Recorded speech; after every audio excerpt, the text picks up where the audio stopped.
अस्सलामु अलैकुम रहमतुल्लाहि वबरकातुहू। दोस्तों, अगर नमाज के दरमियान नमाज की हालत में अगर हवा खारिज हो जाए तो हमें क्या करना चाहिए, आज मैं आपके सामने इसी ताल्लुक़ से बताने वाला हूँ।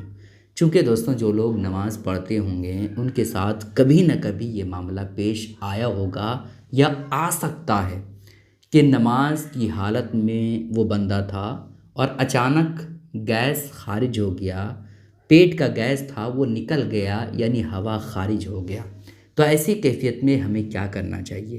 क्या हम उसी हालत में नमाज को पूरी करने के बाद वज़ू करें, या हम उसी हालत में वज़ू करने के बाद वहीं से नमाज शुरू करें? इसकी हकीकत आज मैं आपके सामने बयान करने वाला हूँ। बस आपसे गुजारिश है कि वीडियो को आप ध्यान से देखिएगा। दोस्तों देखें, नमाज के लिए वज़ू शर्त है। बिना वज़ू के आपकी नमाज होगी ही नहीं, चाहे आप कितनों ही रुकू और सुजूद कर लें, आपकी नमाज बिना वज़ू के नहीं होगी। इस बात को अपने जहन में याद रखिएगा। तो अगर आप नमाज तने तन्हा पढ़ रहे हैं और नमाज के बीच नमाज की हालत में आप थे और आपका अचानक से हवा खारिज हो गया, पेट का गैस बाहर निकल गया, तो फिर ऐसी कैफियत में आप उसी तरह से नमाज अदा नहीं कर सकते हैं, बल्कि आप फ़ौरन वज़ू करें और फिर से नमाज को दोहराएं। जो ही आपका हवा खारिज हुआ वैसे वो नमाज ख़त्म हो गई, वो नमाज टूट गई, ब्रेक हो गया। समझ रहे आप? चूँकि नमाज के लिए वज़ू शर्त है और जब वज़ू ही नहीं रहेगा तो आपकी नमाज होगी नहीं, चाहे आप जितनों भी रुकू कर लें, सजदे कर लें। समझ रहे हैं आप मेरी बात को?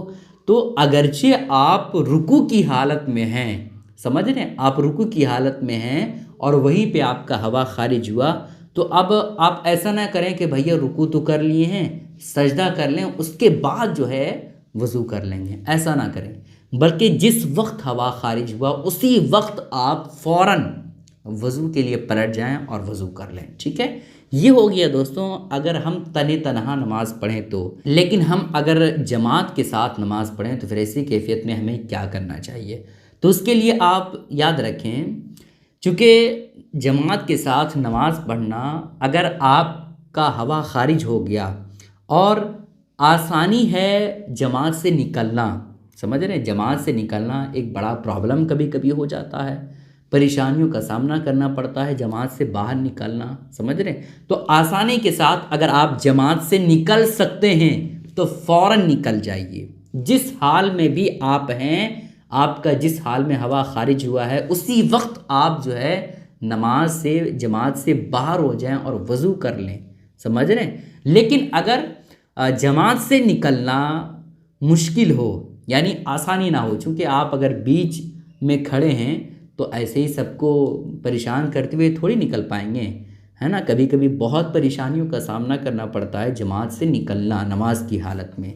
तो अगर नमाज की हालत में बाहर निकलना मुश्किल हो तो फिर ऐसी कैफियत में जो जिसका हवा खारिज हुआ है उसको चाहिए कि मस्जिद के कोने में, जहाँ एक लास्ट वाला सफ़ है ना, वहाँ चला जाए और वहाँ से निकले, ताकि परेशानी जो हो वो एक ही शख्स को हो और आप आसानी से निकल जाएं। ठीक है, और बिल्कुल भी उसी तरह से आप नमाज अदा ना करें, हवा खारिज हो गया तो इस तौर पर आप अपने हाथ को चेहरे पे रखें और इस तौर पर करते हुए आप बाहर निकल जाएं, वज़ू बनाएं, और अगर जमात बाकी है तो उसी जमात में आप शामिल हो जाएं वज़ू करने के बाद, और फिर नमाज की अदायगी करें। ठीक है, वो पहले वाली नमाज जो आपने अगरचे 4 रकात पढ़ी है या 2 रकात पढ़ी है या 1 रकात पढ़ी है, वो नमाज ब्रेक हो जाएगी।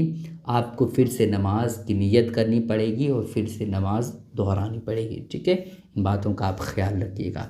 गुजारिश है कि इस क्लिप को शेयर करें। अस्सलामु अलैकुम रहमतुल्लाहि व बरकातुहू।